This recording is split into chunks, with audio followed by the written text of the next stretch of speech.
with you. I think that to have this conversation sort of as a bread and butter conversation, a critical race theory, would be to say to our constituency, friends, families, folks that we are talking to as students and parishioners, is that there is a huge battle of denial.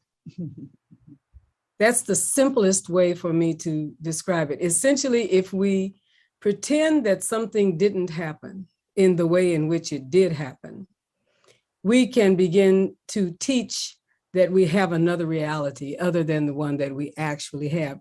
I connect this very much, for instance, to what happened in the Greenwood part of Tulsa, Oklahoma.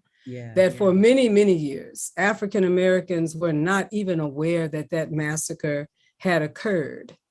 It had been buried so deeply.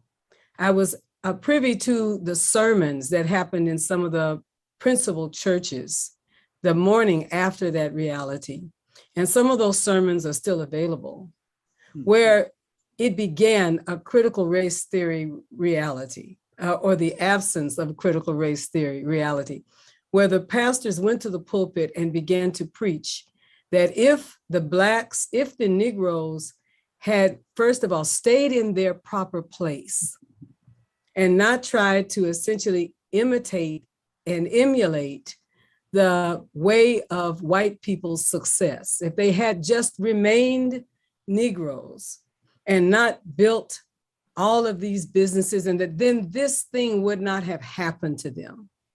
This violence, if they had stayed in their place. But because they did not stay in their place, something had to be done to remind them that these things, and this is paraphrased, these things are not theirs to have. Never was there an apology. Never was there an ownership of the deaths and the destruction that happened that day. It was fed into the listeners to believe, had they just remembered their place. There's something very important about this when we talk about critical race theory, because we're circling around to it now again, that you can succeed.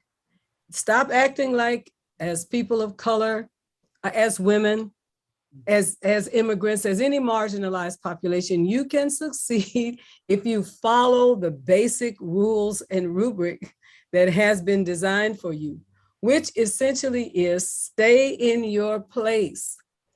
Don't move out of your place. You'll have opportunities to do lots of things as long as you never really believe that you are equal to the dominant concept, the dominant race, the dominant idea and ideals. Then